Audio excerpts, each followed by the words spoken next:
নমস্কার, আমি রিঙ্কু। আমার এই রিঙ্কু তুলি ব্লগার চ্যানেলে সবাইকে ওয়েলকাম। কেমন আছো তোমরা? আশা করছি সবাই বেশ ভালোই আছো। আর আমিও বেশ ভালো আছি। আজকে তোমাদের সাথে শেয়ার করতে চলে এলাম বৃহস্পতিবারের দিনের ব্লগটা।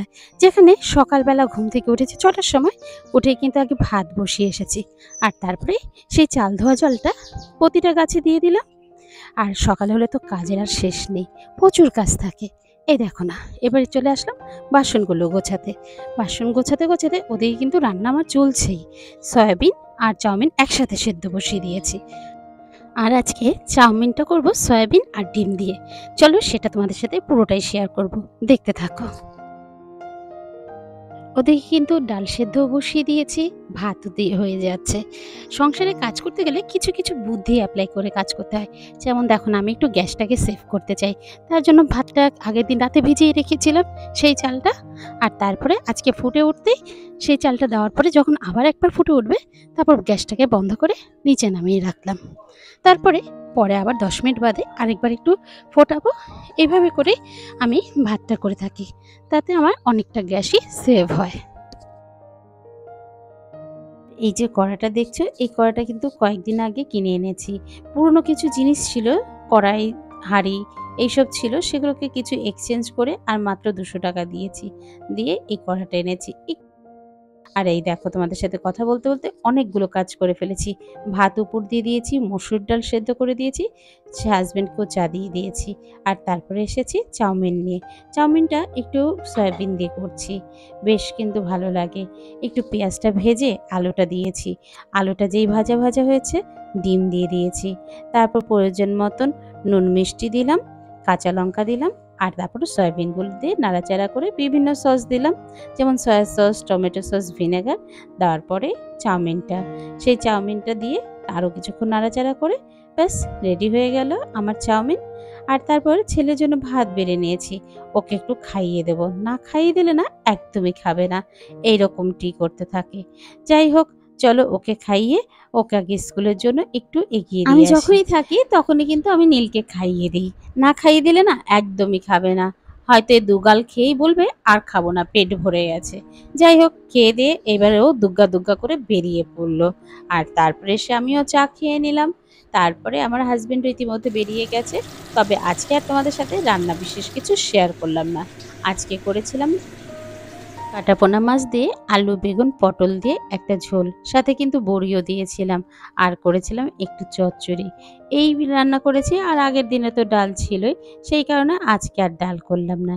এই মোটামুটি আজকের রান্না হয়েছে। আর তারপরে সমস্ত কাজ সেরে এবার রেডি হয়ে বেরিয়ে পড়েছি। আজ একটু অফিসে শাড়ি পরে যাচ্ছি। আসলে শাড়ি পরতে আমার বেশ ভালো লাগে, কিন্তু সময় পাই না বলে পরতে পারি না। তবে আজকে একটু সুযোগ পেয়েছি বলে পরে নিলাম। চলো যেতে থাকি। তো অনেকেই বলে 2 শালিক দেখা নাকি ভালো। কে কে এটা বিশ্বাস করো? কমেন্ট করো কিন্তু।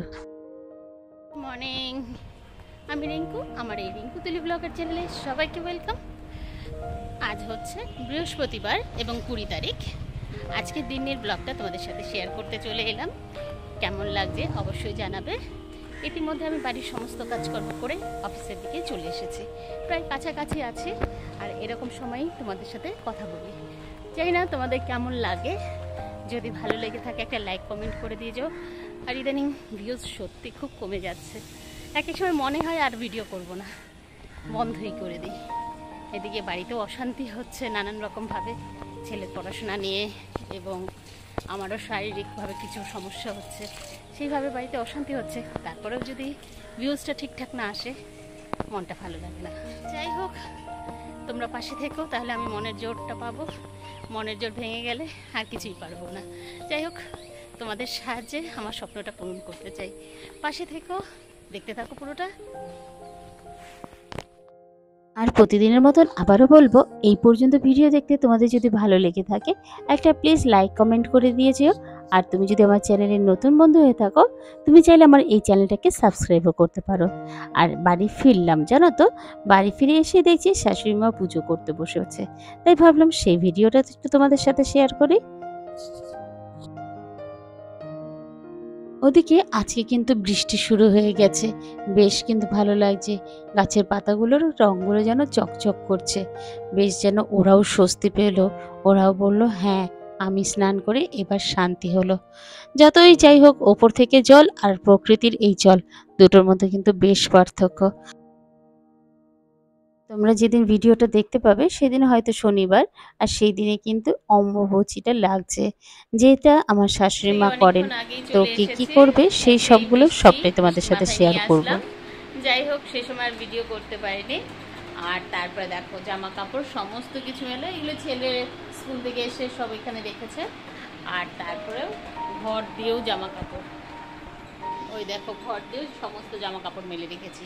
এই বৃষ্টি হলেও জ্বালা, না হলেও জ্বালা, এই হচ্ছে আমাদের অবস্থা।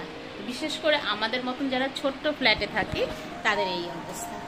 আর এবার একটু সন্ধ্যা হয়েছে, একটু মুড়ি খাবো। চলো শাশুড়ি মার আমি একসাথে মুড়ি খাবো। আর কেউ এখন এসে পৌঁছায়নি।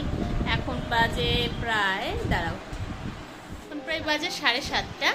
তো একটু মুড়িটা এখন যদি না খাই, রাত্রেবেলা আবার ডিনার করতে অনেকটা দেরি হয়ে যাবে, খিদে পাবে না। তো তাও করতে হবে। চলো একটু মুড়ি টুড়ি খাই। আর এদিকে এবার রাতের রান্না বসিয়ে দিয়েছি। রাতের মধ্যে ভাত হবে, আর ফ্রিজ থেকে সমস্ত সবজি তরকারি যেগুলো সকালে রান্না করে গেছিলাম সেগুলো বের করে নিচ্ছি। শাশুড়ি মাকে বলে রেখেছিলাম, যদিও গরম থাকছে, কোনো সময় গরম কোনো সময় ঠান্ডা, তো সে তবু দেখার দরকার নেই, তুমি সবকিছু ফ্রিজে ঢুকিয়ে দেবে। ঠিক আমি এসে কিছুক্ষণ আগে বের করে রাখবো এবং খাবার আগে গরম করে নেব, তাহলেই হবে। আর তারপরে সকাল থেকে এই রাত পর্যন্ত মোটিভেশনাল কোনো কথাই বললাম না, শুধু কাজই দেখিয়েছি। কারণ আছে, কিছু কিছু কাজ যেমন আমি যখনের কাজ তখন করাই পছন্দ করি। এটা হচ্ছে আমাদের প্রথম উদ্দেশ্য। ধরো এই যে বাসন মাজা যদি রাতের বেলা মেজে রাখি, বা অফিসে যাওয়ার আগে মেজে রাখি এবং এসেও কিছুটা মাজলাম, এই যে মেজে রাখি, তাহলে একসাথে যদি সব জমিয়ে রাখতাম আমারই কষ্ট হতো। এই যে দেখো ছেলের জামাটা, সেটাকে গুছিয়ে রাখছি। এখন যদি গুছিয়ে না রাখি, তাহলে কালকে ও স্কুলে যখন যাবে তখন কিন্তু ও টাইম মতন সব কিছু খুঁজে পাবে না। তো এইভাবে করেই যখনের কাজ তখন করলে আমার নিজেরই ভালো। হ্যাঁ, হয়তো একেক সময় আমরা শরীর খারাপের দরুন আমরা কাজ করতে পারি না, কিন্তু যখন আবার সেটা ভালো থাকে তখনই সাথে সাথে সেটা করে নিই। সকালে তো মাছের ঝোল ভাত সবাই খেয়েছে, রাতে আর সেরকম কেউ কিছু মাছ খেতে চাইছে না। একটু ডিমের অমলেট, একটু আলুর চোখা করব, আর ডাল তো আছেই। এই দিয়ে মোটামুটি খাওয়া হবে। ছেলের আবদার ছিল এই আলুর চোখা, ও খুব ভালোবাসে এটা, তো ওর জন্য করে নিলাম। এইভাবে করে রাতের ডিনার করে নিলাম সবাই মিলে একসাথে। তারপরে ওই যেই বললাম যে যখনের কাজটা তখন করাই পছন্দ করি, চলো সেটাও আবার তোমাদের দেখাই। সকালে যাতে একটু কষ্টটা কম হয় তাই একটু চালটা ভিজিয়ে রাখলাম। এই রাত্রিবেলায় ভিজিয়ে রাখছি, সকালে তাহলে ঘুম থেকে উঠেই একদিকে ভাত একদিকে ডাল বসিয়ে দেব। জানোই তো, নীলকে 7টার মধ্যে সমস্ত কিছু রেডি করে দিতে হয়। ও কোচিনে যাবে এবং তারপরে কোচিং থেকে স্কুলে। এই কারণেই সমস্তটা যতটা পারি এগিয়ে রাখি।